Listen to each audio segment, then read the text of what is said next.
ಜಾಸ್ತಿಯಾಗಿ ಅವರು ಮಾನಸಿಕವಾಗಿ ನೆಮ್ಮದಿಯನ್ನು ಕಳ್ಕೊಳ್ತಾ ಇದ್ದಾರೆ. ಇದರಿಂದಲೇ ಬಹಳಷ್ಟು ಕಾಯಿಲೆಗಳು ಅಂದ್ರೆ ಈ ಮಾರಣಾಂತಿಕ ಕಾಯಿಲೆಗಳು ಅಂತ ಹೇಳ್ಬೋದು, ಈ ಲೈಫ್ ಲಾಂಗ್ ಕಾಡುವಂತಹ ಕೆಲವು ಸಮಸ್ಯೆಗಳು ನಮ್ಮನ್ನ ಕಾಡ್ತಾ ಇದೆ. ಹಾಗಾಗಿ ಇಂತಹ ಎಲ್ಲಾ ಕಾಯಿಲೆಗಳಿಂದ ಮುಕ್ತಿನ ಪಡಿಬೇಕು. ನಾವು ದೈಹಿಕವಾಗಿ ಮತ್ತು ಮಾನಸಿಕವಾಗಿ ಸದೃಢರಾಗಬೇಕು, ಉತ್ತಮ ಆರೋಗ್ಯವನ್ನ ಪಡ್ಕೋಬೇಕು ಅಂತಂದ್ರೆ ನಾವು ಈ ಯೋಗಾಸನ ಮತ್ತು ಪ್ರಾಣಾಯಾಮವನ್ನ ಮಾಡಲೇಬೇಕಾಗುತ್ತೆ. ಹಾಗಾಗಿ ಇದರ ಮಹತ್ವ ತುಂಬಾ ವಿಶಾಲವಾಗಿದೆ. ತುಂಬಾ ಅಂದ್ರೆ ಇದು ಪ್ರತಿಯೊಬ್ಬರ ಜೀವನದಲ್ಲಿ ಬೇಕೇ ಬೇಕು. ನಾವೇನ್ ಮಕ್ಕಳ ವಯಸ್ಸಿನಲ್ಲಿ ಚಿಕ್ಕ ವಯಸ್ಸಿನಿಂದಲೇ ಅಭ್ಯಾಸ ಮಾಡ್ತಾ ಹೋದ್ರೆ ದೊಡ್ಡವರಾದಾಗ ನಮ್ಗೆ ಏನ್ ಸಮಸ್ಯೆಗಳು ಬಂದರೂ ಕೂಡ ನಾವೇನ್ ಮಾಡ್ಬೋದು, ಇದರಿಂದ ಪರಿಹಾರವನ್ನ ಕಂಡುಕೋಬಹುದು ಅಂತ ನಾನು ಹೇಳಲಿಕ್ಕೆ ಇಷ್ಟಪಡ್ತೀನಿ. ಹಾಗಾಗಿ ಈ ಯೋಗಾಸನ ಮತ್ತು ಪ್ರಾಣಾಯಾಮಗಳು ಮನುಷ್ಯನ ಆರೋಗ್ಯದಲ್ಲಿ ಬಹಳಷ್ಟು ಪರಿಣಾಮವನ್ನ ಬೀರ್ತಾರೆ. ಸೊ ಯೋಗವನ್ನ ಮಾಡಿದಂತೂ ನಿರೋಗಿಯಾಗಿರ್ತಾನೆ. ಪತಂಜಲಿ ಮಹರ್ಷಿಗಳು ಯೋಗಶಾಸ್ತ್ರದ ಪಿತಾಮಹರು ಇವರು ಒಂದ್ ಕಡೆ ಹೇಳ್ತಾರೆ, ಚಿತ್ತ ವೃತ್ತ ನಿರೋಧ ಅಂತ ಅಂದ್ಬಿಟ್ಟು. ಅಂದ್ರೆ ಮನಸ್ಸು ಮತ್ತು ದೇಹ ಆರೋಗ್ಯವಾಗಿರ್ಬೇಕು ಅಂತಂದ್ರೆ ನಾವು ಯೋಗಾಸನ ಮತ್ತು ಪ್ರಾಣಾಯಾಮಗಳನ್ನ ಮಾಡಲೇಬೇಕು. ಹಾಗಾಗಿ ಇಂತಹ ಆಸನಗಳ ಬಗ್ಗೆ ನಾವು ಇವತ್ತು ಅಭ್ಯಾಸವನ್ನ ಮಾಡ್ತಾ ಹೋಗೋಣ. ಮಕ್ಕಳ 8ನೇ ತರಗತಿಯ ಯೋಗಾಸನದಲ್ಲಿ ಒಂದು 3 ವಿಧಗಳಿದೆ. ಇದರಲ್ಲಿ ಕುಳಿತು ಮಾಡುವಂತಹ ಆಸನಗಳು, ನಿಂತು ಮಾಡುವಂತಹ ಆಸನಗಳು, ಹಾಗೆ ಮಲಗಿ ಮಾಡುವಂತಹ ಆಸನಗಳು, ಈ ರೀತಿಯಾಗಿ 3 ಪ್ರಾಕ್ಟಿಕಲ್ ತರಗತಿಗಳಲ್ಲಿ ನಾವು ಇವತ್ತು ಅಭ್ಯಾಸವನ್ನ ಮಾಡ್ತಾ ಹೋಗೋಣ. ಈ ಕುಳಿತು ಮಾಡುವಂತಹ ಆಸನಗಳು, ಸೊ ಇವುಗಳಿಂದ ನಮಗೆ ಏನೆಲ್ಲ ಯೂಸ್ ಆಗುತ್ತೆ, ಯಾವ್ಯಾವ ಆಸನಗಳನ್ನ ಮಾಡೋದ್ರಿಂದ ಏನೆಲ್ಲ ಹೆಲ್ಪ್ ಆಗುತ್ತೆ ಅನ್ನೋದನ್ನ ನೋಡೋಣ. ಅದೇ ರೀತಿಯಾಗಿ ಮಲಗಿ ಮಾಡುವಂತಹ ಆಸನಗಳು, ಸೊ ಇವು ಕೂಡ ಅಷ್ಟೇನೆ ಯಾವ ರೀತಿಯಾಗಿ ನಾವು ಇವುಗಳನ್ನ ಮಾಡೋದು. ಅದೇ ರೀತಿಯಾಗಿ ನಿಂತು ಮಾಡುವಂತಹ ಆಸನಗಳು, ಇವುಗಳಿಂದ ನಮಗೆ ಏನೆಲ್ಲ ಉಪಯೋಗಗಳು ಆಗುತ್ತೆ ಅಂತ ನಾವು ಒಂದೊಂದೇ ಮಾಡಿಕೊಂಡು ನೋಡ್ತಾ ಹೋಗೋಣ. ಈ ಯೋಗಾಸನಗಳನ್ನ ಮಾಡೋದ್ರಿಂದ ನಮ್ಮ ಮೆದುಳಿನ ಒಂದು ಸಾಮರ್ಥ್ಯ ಶಕ್ತಿ ಹೆಚ್ಚಾಗುತ್ತೆ. ಸೊ ಆಮ್ಲಜನಕ, ವಿಪುಲವಾದಂತಹ ಆಮ್ಲಜನಕ ನಮ್ಮ ದೇಹಕ್ಕೆ ಸರಾಗವಾಗಿ ಹರಿಯುತ್ತೆ. ಆದ್ರಿಂದ ಈ ಪ್ರಾಣಾಯಾಮ ಯೋಗಾಸನಗಳನ್ನ ನಾವು ದಿನನಿತ್ಯ ಅಭ್ಯಾಸವನ್ನ ಮಾಡಬೇಕು. ಮಕ್ಕಳ, ನಿಮಗೆ ಯೋಗಾಸನವನ್ನ ಮಾಡಬೇಕು ಅಂತ ಗೊತ್ತಿದೆ, ಆದ್ರೆ ಯಾವ ಸಮಯದಲ್ಲಿ ಈ ಆಸನಗಳನ್ನ ಅಭ್ಯಾಸವನ್ನ ನಾವು ಮಾಡಬೇಕು ಅಂತ ನೋಡೋದಾದ್ರೆ, ಈ ಒಂದು ಯೋಗಾಸನ ಮತ್ತು ಪ್ರಾಣಾಯಾಮವನ್ನ ಮಾಡಲಿಕ್ಕೆ ಪ್ರಾತಃ ಕಾಲ ಅಂತ ಹೇಳ್ತೀವಿ, ಬ್ರಾಹ್ಮಿ ಮುಹೂರ್ತ ಅಂತ ಹೇಳ್ತೀವಿ ನಾವು ಯೋಗದಲ್ಲಿ.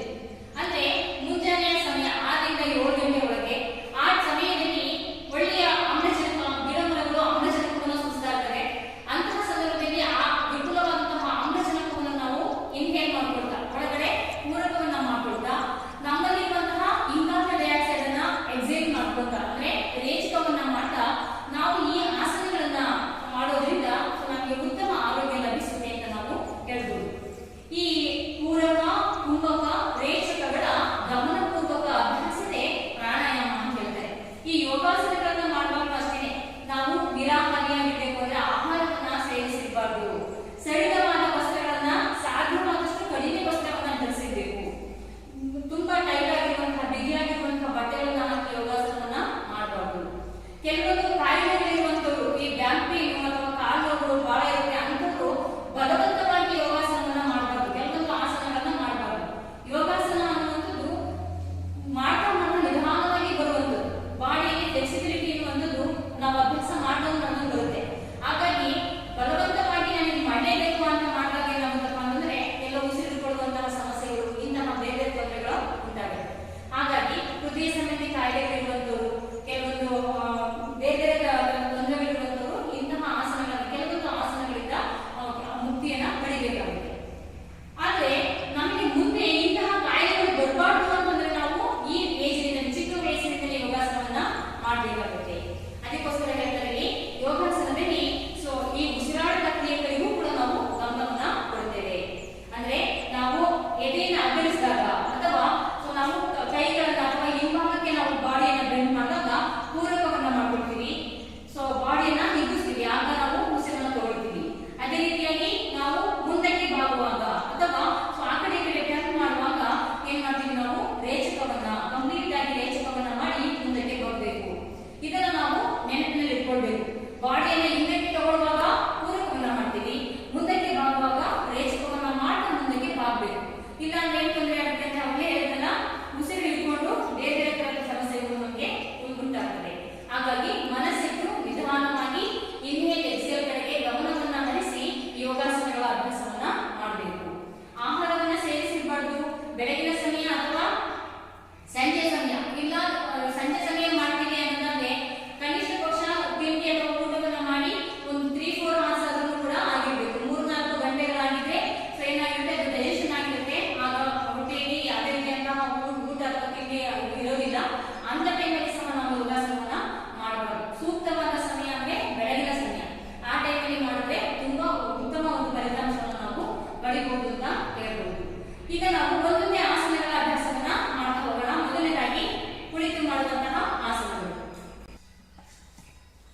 ಎರಡಕ್ಕೆ ನಾವು ಒಂದು ಸ್ಟೆಪ್ ಜಂಪ್ ಅನ್ನ ಮಾಡಿ, ಸೊ ನಮಗೆ ನಮ್ಮ ಶೋಲ್ಡರ್ ಲೆವೆಲ್ಗೆ ಜಂಪ್ ಅನ್ನ ಮಾಡಿ ಎರಡು ಕೈಗಳನ್ನು ನಾವು ಪಕ್ಕಕ್ಕೆ ಚಾಚ್ತೀವಿ. ಪಾರ್ಶ್ವ ಕೋನಾಸನದ ಮೊದಲನೇ ಹಂತ 1 2. ಇಲ್ಲಿ ಸಹಜ ಉಸಿರಾಟ ಕ್ರಿಯೆ ಇರುತ್ತೆ, ನಿಧಾನವಾಗಿ ಬ್ರೀತಿಂಗ್ ಬ್ರೀತ್ ಔಟ್ ಅನ್ನ ಮಾಡ್ತಾ ಇದ್ದಾರೆ. ಈಗ 2 ಒಂದು ಸ್ಟೆಪ್ ಪಕ್ಕಕ್ಕೆ ಜಂಪ್ ಮಾಡಿ ಎರಡು ಕೈಗಳನ್ನ ನಮ್ಮ ಶೋಲ್ಡರ್ ಲೆವೆಲ್ಗೆ ಕರೆಕ್ಟಾಗಿ ಚಾಚಬೇಕು. ಇದು 2 ಎರಡನೇ ಹಂತ. ಅರ್ಥ ಆಯ್ತಲ್ಲ ಮಕ್ಕಳ? ಈಗ ಸೊ ನಾವು ಏನ್ ಮಾಡ್ತೀವಪ್ಪ ಅಂದ್ರೆ ಬಲಗಡೆಗೆ ಟರ್ನ್ ಅಂತ ಈ ಕೈಗಳನ್ನ ಬಲಗಡೆ ಹೀಗೆ ಇರುತ್ತೆ. ಸೊ ಕಾಲನ್ನ ಮಾತ್ರ ನಾವು ಏನ್ ಮಾಡ್ತೀವಿ, ಇಲ್ಲಿ ಬಲಗಡೆಗೆ ಚಾಚ್ತೀವಿ. ನೋಡಿ ಟೋಸ್ ಬಲಗಾಲು ಮುಂಭಾಗಕ್ಕೆ ಏನು ನಾವು ತಿರ್ಸಿದೀವಿ. ಈ ರೀತಿಯಾಗಿ ಮಾಡೋದು ಇದು ಮೂರನೇ ಹಂತ. ಅರ್ಥ ಆಯ್ತಲ್ಲ ಮಕ್ಕಳ?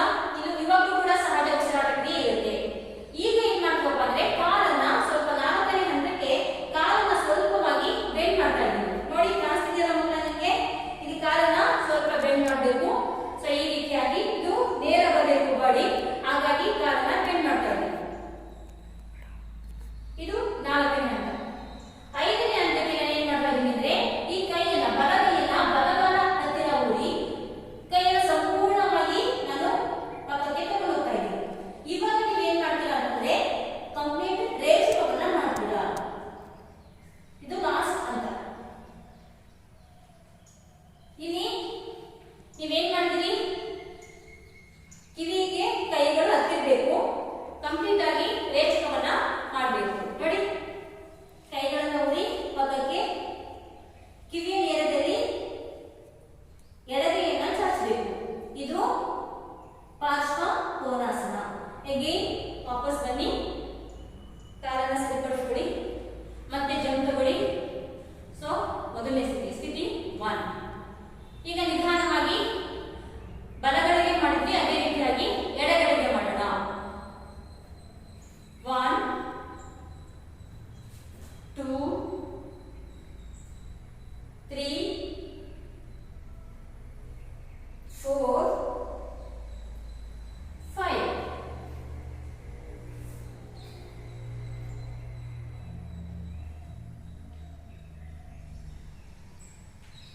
ವಾಪಸ್ ಬನ್ನಿ.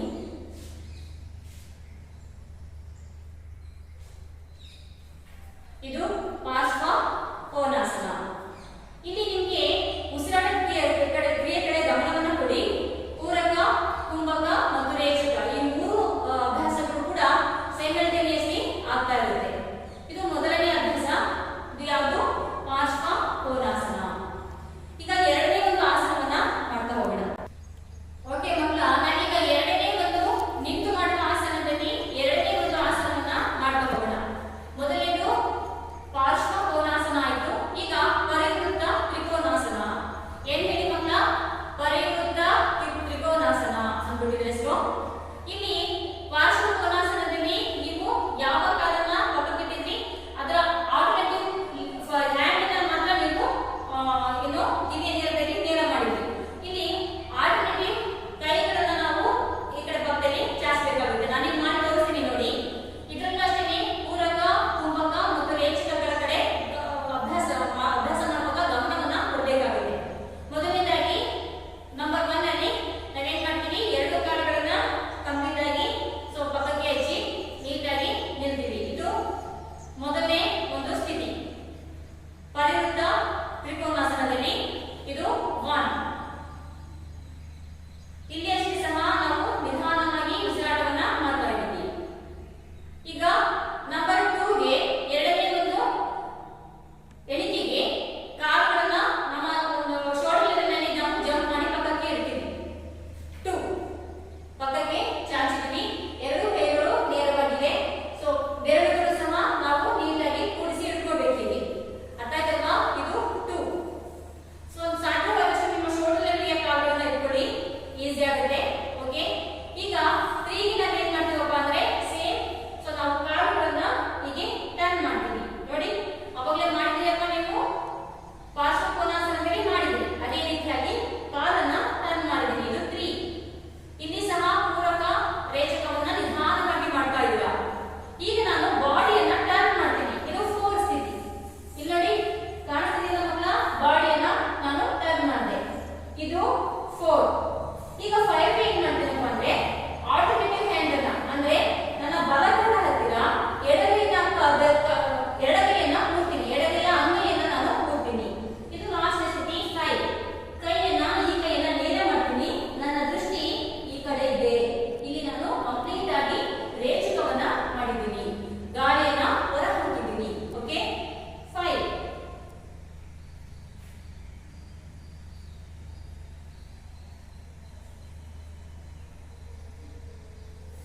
ವಾಪಸ್ ಬನ್ನಿ, ನಿಧಾನವಾಗಿ ಗಾಡಿಯನ್ನ ಟರ್ನ್ ಮಾಡಿದ್ದೀರಲ್ವಾ.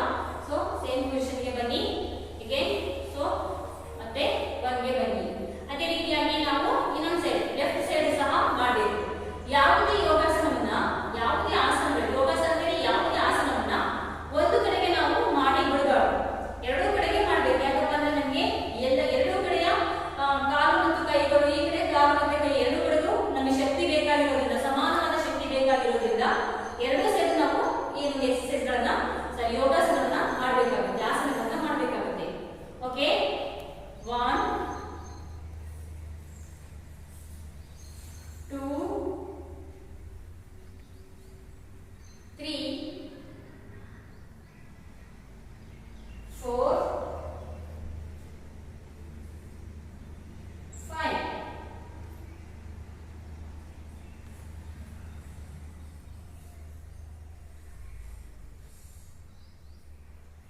Again, ವಾಪಸ್ ಬನ್ನಿ.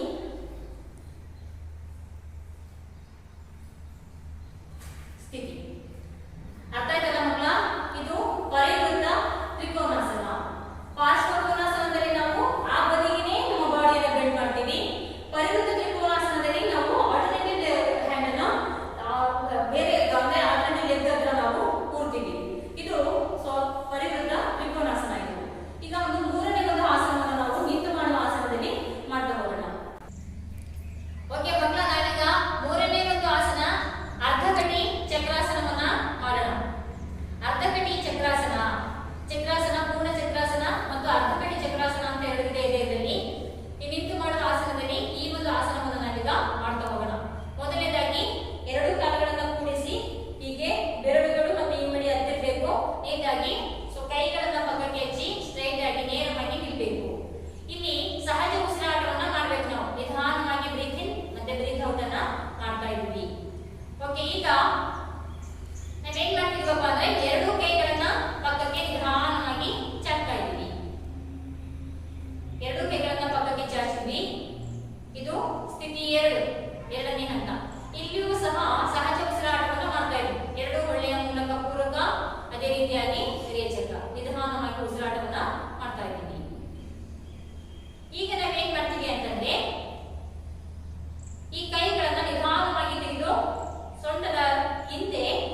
ಓಕೆ, ಇದನ್ನ ನಾವು ಅರ್ಧಕಟಿ ಚಕ್ರಾಸನ ಅಂತ ಹೇಳ್ತೀವಿ.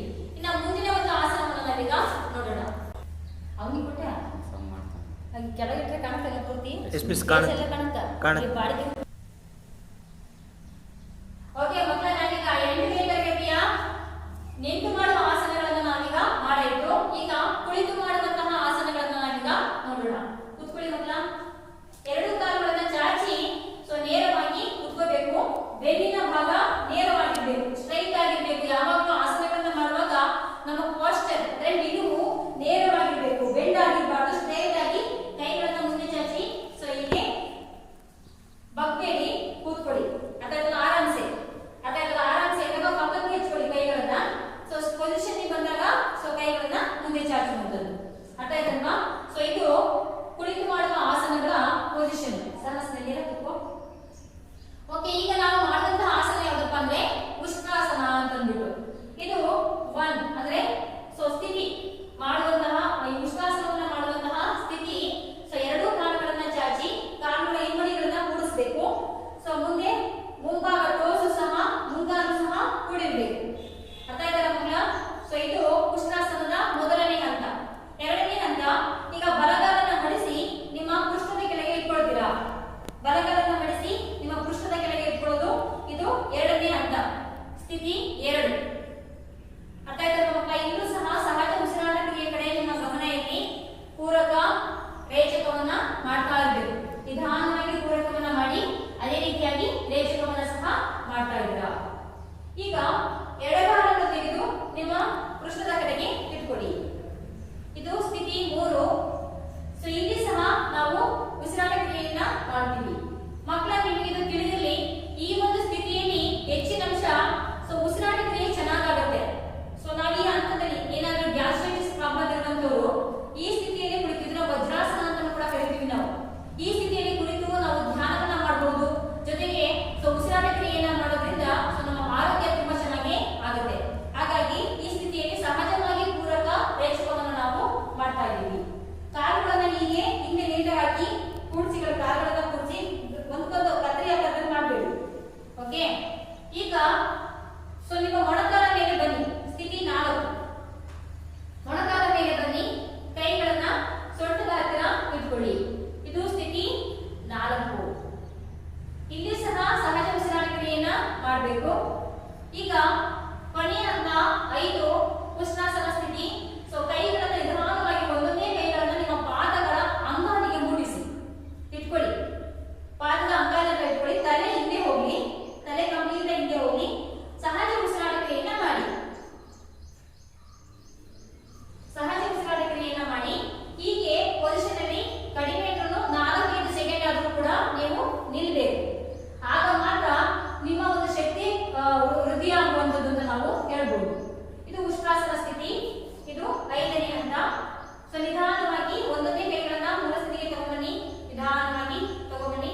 ಸೊಂಟದ ಮೇಲೆ ನಿಲ್ಲಿ. ಓಕೆ, ಈಗ ಕುಳಿತುಕೊಳ್ಳಿ. ಅದ್ರ ಮೇಲೆ ಕಾಲ ಮೇಲೆ ಕುಳಿತುಕೊಳ್ಳಿ.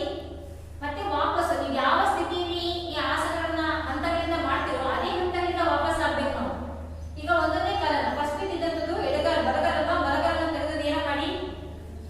ಬಲಗಾಲನ ತೆಗೆದು ನೇರ ಮಾಡಿ, ಸ್ಟ್ರೇಟ್ ಮಾಡಿ ಕಾಲನ. ಓಕೆ, ಈಗ ಎಡಗಾಲನ ತೆಗೆದು ನೇರ ಮಾಡಿ. ಓಕೆ, ಆರಾಮ್ಸೆ ನಿಧಾನವಾಗಿ ಉಸಿರಾಟ ಕ್ರಿಯೆಯನ್ನ ಮಾಡಿ. ಇದು ಉಷ್ಟ್ರಾಸನ ಮಕ್ಕಳ.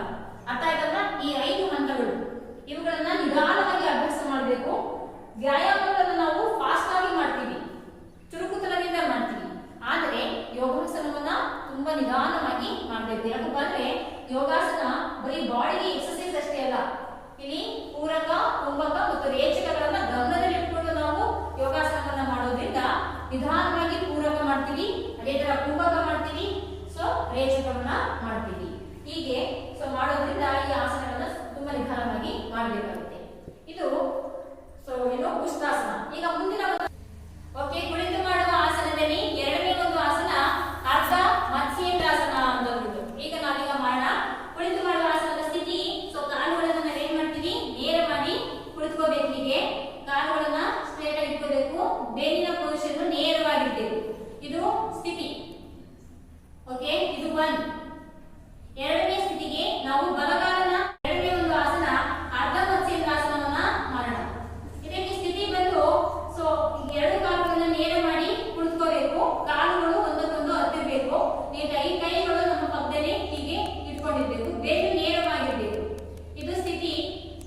ಕ್ವೆಶ್ಚನ್ 1 ಓಕೆನಾ.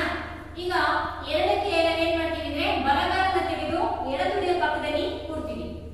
ಇಲ್ಲ ನೋಡಿ, ಬಲಗಾಲನ ತೆಗೆದು ಎಡತುಡಿಯ ಪಕ್ಕದಲ್ಲಿ ಕೂರಬೇಕು. ಇದು 2. ಓಕೆ. ಮೂರಕ್ಕೆ ಸ್ಥಿತಿ 3ಕ್ಕೆ ನಾವು ಏನ್ ಮಾಡ್ತೀವಿ, ಈ ಕಾಲನ ಅಂದ್ರೆ ಎಡಗಾಲನ ತೆಗೆದು ಬಲ ಪೃಷ್ಠದ ಕೆಳಗೆ ಇಟ್ಕೊಳ್ತೀವಿ. ಹೀಗೆ ಅರ್ಥ ಆಯ್ತಲ್ಲ ಮಕ್ಕಳ? ಇಲ್ಲಿ ಸಹ ನಾವು ನಿಧಾನವಾಗಿ ಪೂರಕ ರೇಚಕವನ್ನ ಮಾಡ್ತಾ ಇದ್ವಿ. ಈಗ ಎಡಗೈಯನ್ನ ತೆಗೆದು ನೋಡಿ, ಕಾಣಿಸ್ತಿದೆಯಲ್ಲ? ಸೊ ಹೀಗೆ ಕಾಲಿನ ಬೆರಳನ್ನ ಹಿಡ್ಕೋಬೇಕು. ಸೊ ಸೊಂಟದ ಹತ್ತಿರ ಬಲಗೈಯನ್ನ ಇಟ್ಕೋಬೇಕು. ಕಾಲಿನ ಬೆರಳನ್ನ ಹೀಗೆ ಈ ಕಡೆಯಿಂದ ಸುತ್ತಿ, ಕಾಲಿನ ಸುತ್ತಿ ಇಟ್ಕೋಬೇಕು. ಮಕ್ಕಳು ಮಾಡಿದರೆ ಕಾಣಿಸ್ತಿದೆಯಲ್ಲ ಮಕ್ಕಳ? ಓಕೆ. ಕಾಲಿನ ಹತ್ತಿರ ಇಟ್ಕೊಳ್ಳಿ. ಇದು ಸ್ಥಿತಿ 3. ನೆಕ್ಸ್ಟ್, ನಿಮ್ಮ ದೃಷ್ಟಿ ಸಂಪೂರ್ಣವಾಗಿ ಬಲಗಡೆಯಲ್ಲಿ ತಲೆಯನ್ನ ಸಾಧ್ಯವಾದಷ್ಟು ಪೂರ್ಣವಾಗಿ ತಿರುಗಿಸಿ. ಎಷ್ಟಾಗುತ್ತೋ ಅಷ್ಟು ತಲೆಯನ್ನ ತಿರುಗಿಸಿ. ಅರ್ಥಾಯ್ತಲ್ವಾ? ಇದು ಸ್ಥಿತಿ 5. ನಿಧಾನವಾಗಿ ಸಹಜ ಉಸಿರಾಟ ಕ್ರಿಯೆಯನ್ನ ಮಾಡಿ. ಓಕೆ. ವಾಪಸ್ ಬನ್ನಿ ಮಕ್ಕಳ. ಕೈಯನ್ನ ಚಾಚಿ ನೇರ ಮಾಡಿ ಒಂದೊಂದೇ ಕಾಲನ್ನ ಬಿಡಿಸಿ ಸಹಜ ಸ್ಥಿತಿಗೆ ಮರಳಬೇಕು. ಗೊತ್ತಾಯ್ತಲ್ವಾ? ಈಗ ನಾವು ಇದನ್ನ ಮತ್ತೊಂದು ಸೈಡ್ ಸಹ ಪಕ್ಕದಲ್ಲಿ ಸಹ ನಾವು ಮಾಡೋಣ. ಓಕೆ. ಸ್ಥಿತಿಗೆ ಬನ್ನಿ. ಪೂರಕ ನಿಧಾನವಾಗಿ ಉಸಿರಾಟ ತಗೊಳ್ಳಿ. ಪೂರಕವನ್ನ ಮಾಡಿ. ಓಕೆ. ರೇಚಕವನ್ನ ಮಾಡುತ್ತಾ ಈಗ ಎಡಗಾಲನ್ನ ತೆಗೆದು ಬಲಪೃಷ್ಠದ ಪಕ್ಕದಲ್ಲಿ ಇಟ್ಕೊಳ್ಳಿ.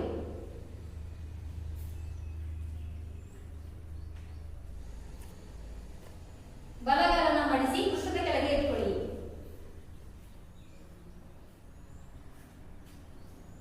ಓಕೆ. ಈಗ ಬಲಗೈಯಿಂದ ಎಡತೊಡೆಯನ್ನ ಎಡಮಂಡಿಯನ್ನ ಸುತ್ತುವರಿದು ಕಾಲಿನ ಬೆರಳನ್ನ ಇಟ್ಕೊಳ್ಳಿ.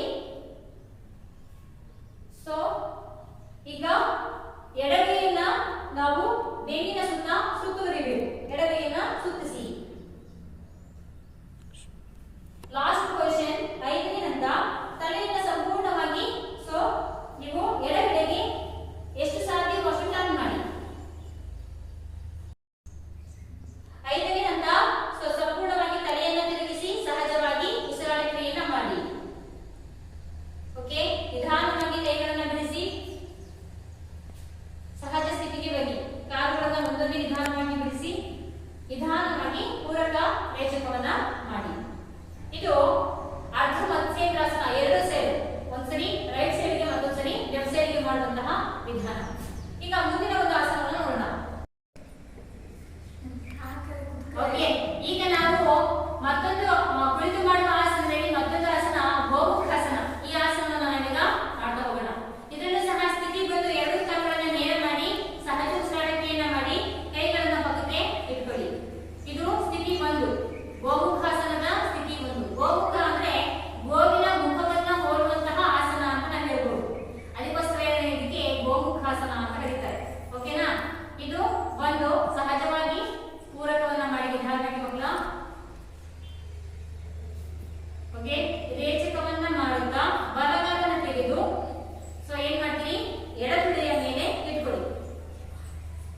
ಬಲಗಾಲನ ತೆಗೆದು ನೋಡಿ ಎಡತುಡೆಯ ಮೇಲೆ ಹೀಗೆ ಇಟ್ಕೋಬೇಕು. ಮೇಲ್ಗಡೆಯಿಂದ ಇಟ್ಕೋಬೇಕು. ಇದು 1. 2ನೇ 3ನೇ ಹಂತ. ಸೊ ಈಗ ಎಡಗಾಲನ ತೆಗೆದು ಸೊ ಕೆಳಗಡೆ ಇಟ್ಕೊಂಡು ಈ 2 ತುಳೆಗಳು ಒಂದರ ಮೇಲೆ ಒಂದು ಬರುವಂತೆ ಮಾಡಬೇಕು. ಇದು ಸ್ಥಿತಿ 3. ನೇರವಾಗಿ ಕೂತ್ಕೊಳ್ಳಿ. ಮುಂದಕ್ಕೆ ಬೆಂಡಾಗಲಿ. ಓಕೆ.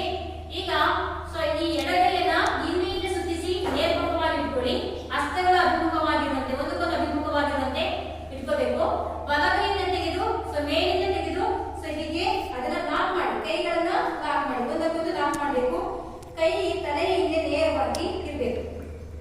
ಇಲ್ಲಿ ಉಸಿರಾಟ ಕ್ರಿಯೆ ಉಸಿರು ಹೋಲ್ಡ್ ಆಗುತ್ತೆ. ರೇಚಕವನ್ನ ಕಂಪ್ಲೀಟ್ ಆಗಿ ರೇಚಕವನ್ನ ಮಾಡಿರ್ಬೇಕು. ಸೊ ಈ ಹಂತದಲ್ಲಿ ಮಾಡಬಹುದು.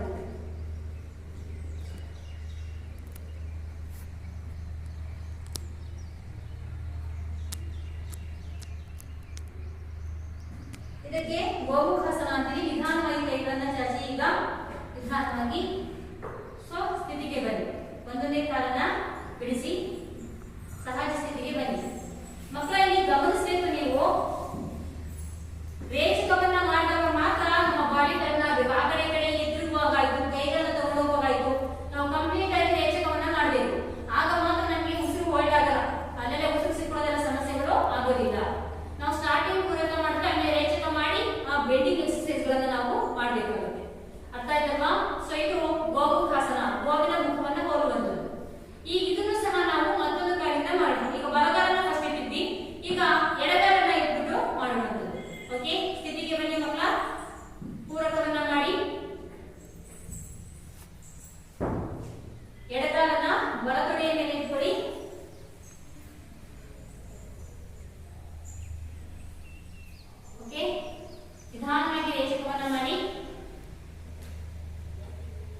Again, poor